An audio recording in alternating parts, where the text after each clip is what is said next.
Hi students, we are continuing the MCQs in current electricity chapter. This is the 8th sum.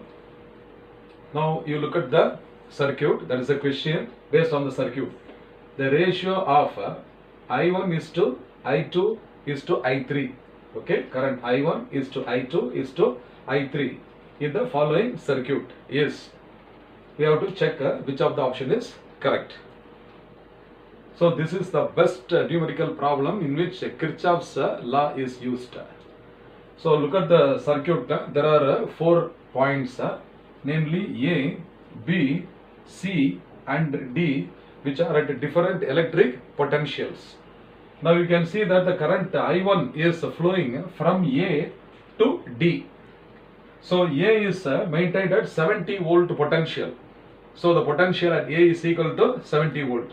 The potential at B is equal to 0 volt and the potential at C is equal to 10 volt. Now first we have to find the potential at D. Then we can find the current values I2, I3 and I2. Okay. So for that now you see the points A and D. Okay. The potential, that is A is having 70 volt means D should have a lesser potential. Then only the current will flow from A to D. That potential at D first we have to determine. So I will take this VA minus VD divided by the resistance between A and D is 10 ohm and this will be the current equal to I1. Okay. Now this is I1 which is equal to 70 minus instead of VD I will take the simple V itself. So divided by 10. Next one is the current I2 is flowing from the point D up to the point B. So VD must be at a higher potential. So VD minus VB. By formula I will write. So this is VD minus VB divided by the resistance along this path is 20 and this must be equal to the current I2. So once again this can be written as, instead of VD I will take the symbol V itself. Generalized symbol is V minus of what is VB? VB is equal to 0 volt. So this is V minus 0 divided by the resistance is 20. Okay, now you come for the current I3 is flowing from D to C. So VD minus VC. I will take a VD minus VC divided by the resistance along the path is 30. So this must be equal to the current I3. Once again I will take the generalized symbol VD is equal to V itself minus what is the potential at C is 10. So this is V minus 10 divided by 30. I hope you have understood this simple expressions for I1, I2 and I3.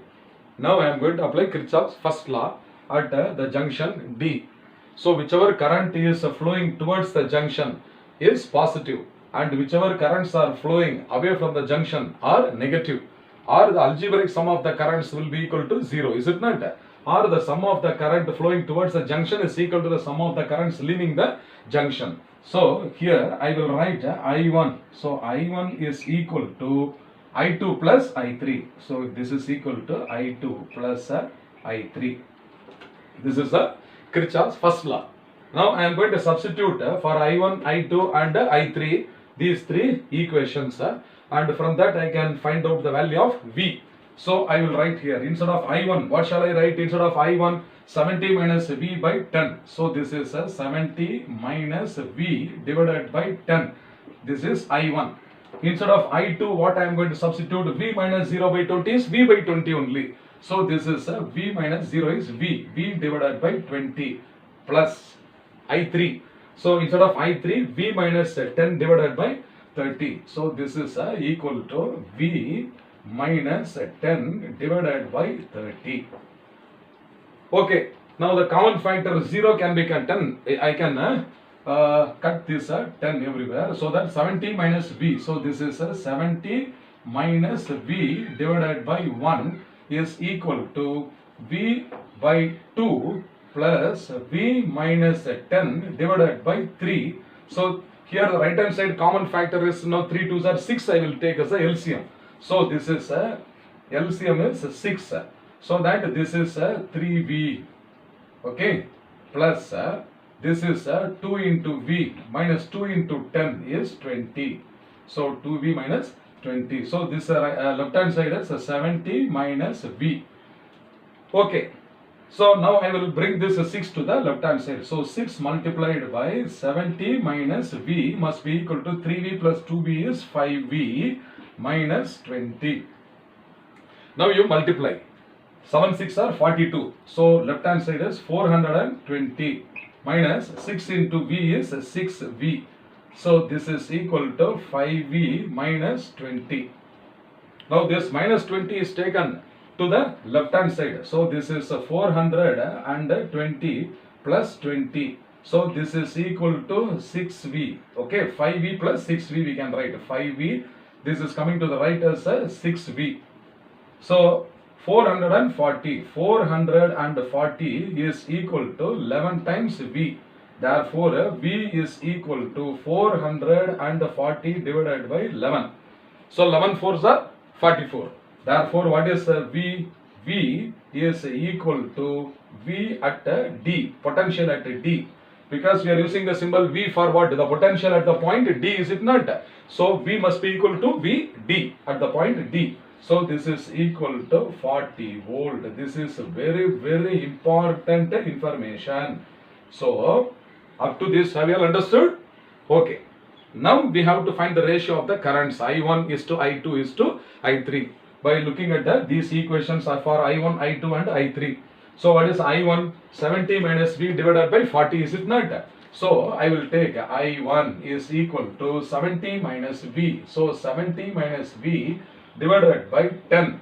So that this is equal to 70 minus V. Instead of V, 40. So this is 40 divided by 10. So that this is equal to 70 minus 40 is 30. 30 divided by 10. So this is equal to 3. So this is 3 ampere. Okay, students. So I1 is equal to 3 ampere. Similarly, what is I2 is equal to, we will find out from the second equation. I2 is equal to V minus 0 is V. So V by 20. So this is equal to V by 20. That is equal to 40 by 20. So that 40 by 20 is equal to 2 ampere. So I2 is equal to 2 ampere. And now for I3, it is V minus 10. So I3 is equal to V minus 10 divided by 30. So divided by 30. So this is equal to what? Instead of V, 40. 40 minus 10 divided by 30. So this is equal to 30 divided by 30 is equal to 1 ampere. So I1 is equal to 3 ampere. I2 is equal to 2 ampere. And I3 is equal to what? 1 ampere. So I will write therefore I1 is to I2 is to I3 is equal to 3 is to 2 is to 1. Have you understood? So out of this, which of the following options is correct? C must be correct. 3 is to 2 is to 1. So option C is the correct answer. So I will write here option C is the correct answer. I hope you have understood.